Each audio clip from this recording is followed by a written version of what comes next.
Smart FM. Smart Career. Oke, apa kabar Smart Listeners? Ketemu lagi bersama saya Daryl Adam. Kali ini di podcast Smart Career ya. Kadang-kadang bagi orang yang baru saling kenal itu menjaga etika, itu wajar. Tapi banyak orang yang sudah lama kenal, mereka lepas berkomunikasi. Itu pun wajar. Dan pilihan ketiga, ada yang baru kenal tapi ngerasa cocok kok langsung enak gitu loh komunikasinya. Nah, pertanyaannya, ada beberapa poin penting yang perlu kita perhatikan sebagai sebuah etika tentang komunikasi. Hari ini di podcast Smart Career, kita akan bahas bersama dengan seorang psikolog yang akan menjabarkan detail tentang komunikasi efektif. Apa dan bagaimana? Kita kenalan langsung yuk bersama dengan Ibu Ayu Sutomo. Assalamualaikum Bu Ayu. Waalaikumsalam warahmatullahi wabarakatuh. Terima kasih waktunya. Sehat Bu Ayu? Alhamdulillah sehat. Ibu, tadi saya udah panjang lebar, sedikit tipis dari sisi pandangan awam tentang komunikasi. Yeah. So boleh nggak disampaikan komunikasi itu esensinya apa dari sudut pandang seorang psikolog? Ada pesan dari speakers didengarkan oleh listeners, pesannya nyampe sesuai dengan apa yang kemudian memang diharapkan oleh speakersnya, orang-orang yang menyampaikan gitu, nyampe pesannya tepat, dimaknai sesuai dengan apa yang memang diharapkan oleh orang yang menyampaikan pesan tersebut gitu. Tentunya kalau kita melihat dari sudut pandang psikologis ada tuh tambahannya dengan cara yang empatik, tidak kemudian menyakiti, tapi pesannya tetap sampai begitu. Oke, sebentar. Kita luruskan dulu ya. Yang esensial itu lawan bicara atau teman bicara? Maksudnya gimana nih? Antara saya dengan Bu Ayu, Ibu kan menyampaikan, saya pun menanyakan banyak hal. Itu identiknya dengan lawan bicara atau teman bicara? Agar komunikasi itu bisa efektif. Lawan bicara, teman bicara itu maksudnya bedanya apa sih? Kan kalau lawan bicara seakan-akan kita berusaha untuk mengcounter statement-statement mereka gitu loh. Kalau teman bicara kan balik ke statement saya di awal tadi, baru kenal tapi tiba-tiba udah ngebangun chemistry, ngomongnya juga udah langsung enak gitu loh Bu Ayu. I see. Oke, kalau kita berbicara mengenai itu gitu, tentunya kalau komunikasi yang efektif kita lebih mengarah kepada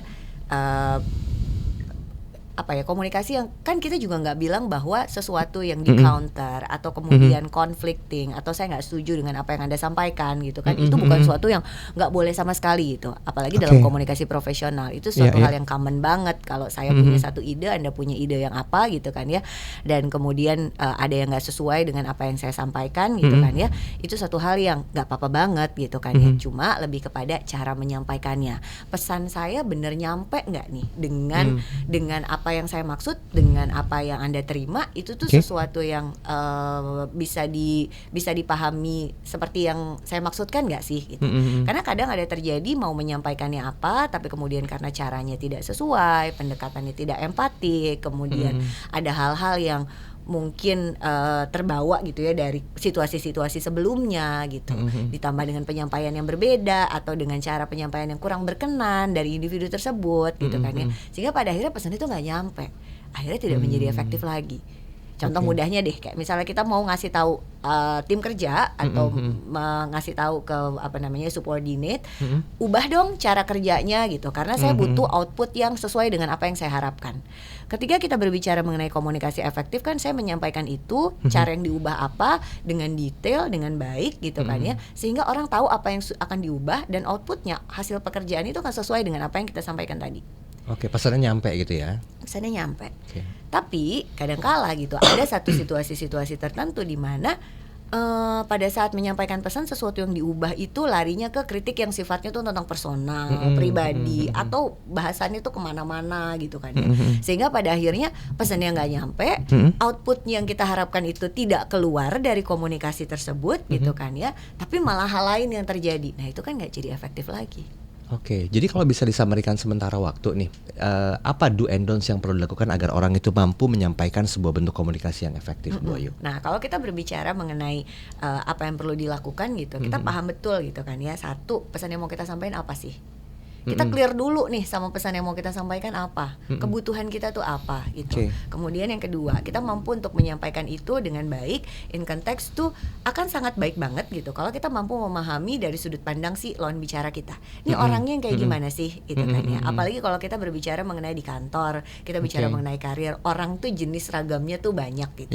Sering kita tuh melihatnya bahwa aku yang pengen dipahami nih, sehingga apa yang aku ngomong kamu tuh harus ngerti, kamu tuh harus paham. Padahal kan esensinya komunikasi bukan tentang kamu harus memahamin aku, tapi gimana caranya juga aku membuat apa yang saya sampaikan itu mudah diterima olehmu.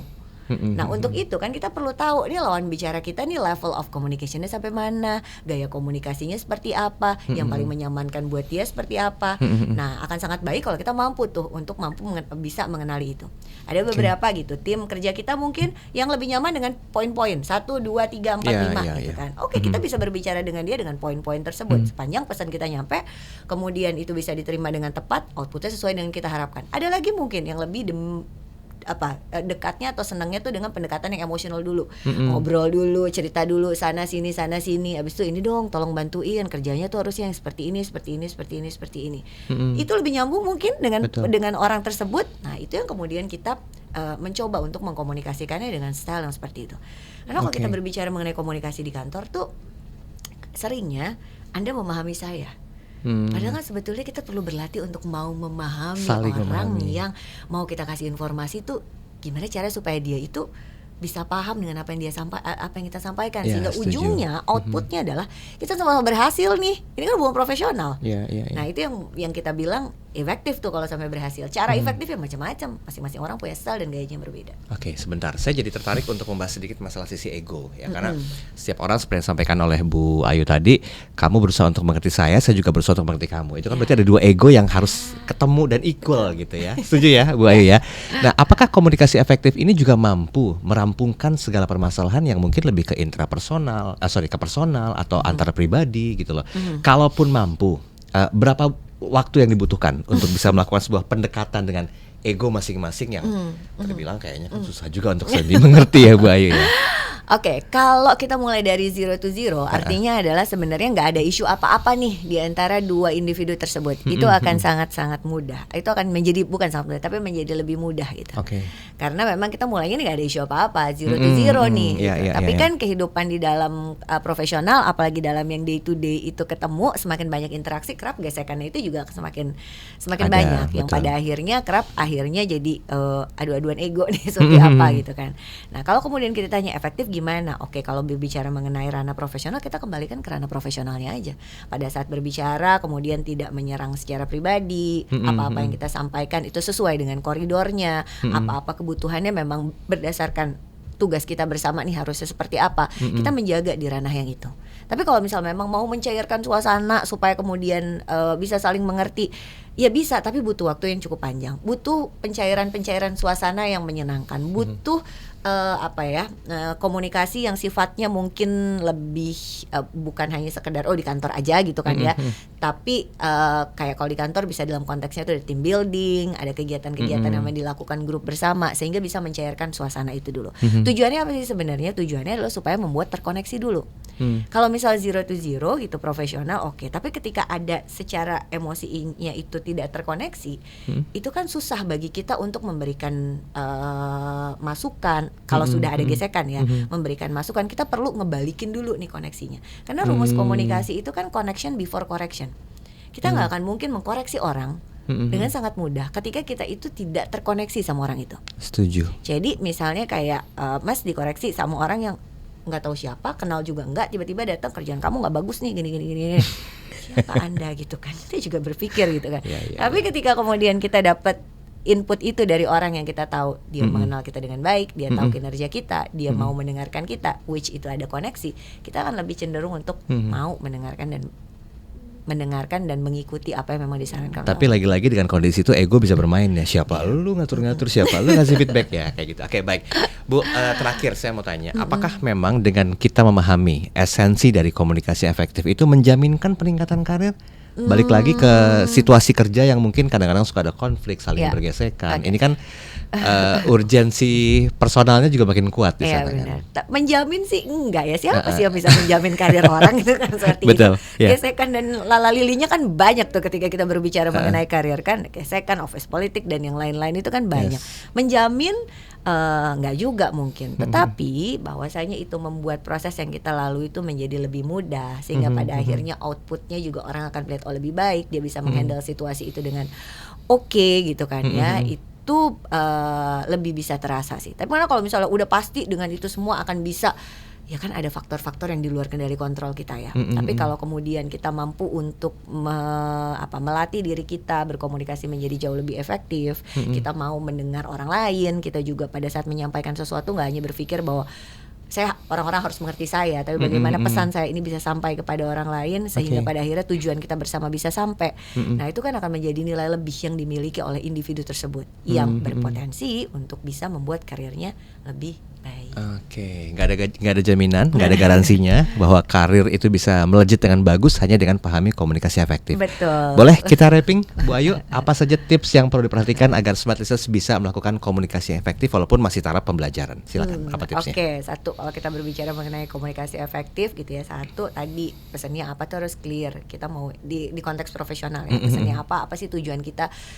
mengkomunikasikan ini ke individu tersebut, itu kita harus tahu dulu gitu kan ya. Yang kedua adalah mau untuk mendengarkan. Jadi bukan hanya mau untuk didengar, tapi mau untuk mendengarkan. Karena dengan mau untuk mendengarkan kita akan mengupayakan untuk gitu ya menyampaikan apa yang kita maksud dengan frekuensinya dia nih, supaya kita dapat frekuensinya. Tujuannya sebenarnya apa? Supaya pesan yang kita sampaikan gitu kan ya bisa diterima dengan baik. Tujuan kita bersama dalam satu tim secara profesional itu bisa nyampe bareng-bareng kayak gitu. Dan untuk mau mendengarkan itu sebetulnya PR-nya, karena butuh kerendahan hati, butuh mau untuk menggeser atau membuka gitu kan diri kita, menurunkan, mungkin kalau tadi Mas bilang ada ego gitu ya.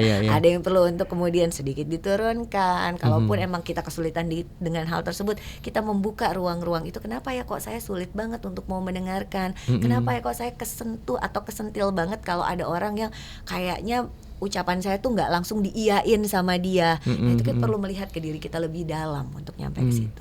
Oke. Gitu. Baik, sebenarnya statement bijaknya adalah bagaimana kita mampu mengenal ego kita sendiri agar kita mampu juga mendengarkan apa yang disampaikan oleh orang lain. Dan harus ada dua pilar ya yang ketemu untuk bisa menyatukannya menjadi sebuah keinginan atau sebuah pencapaian dalam sisi profesional. Semoga bermanfaat. Kita ketemu lagi di podcast Smart Career berikutnya. Sampai jumpa. Smart FM. Smart Career. Make your future better.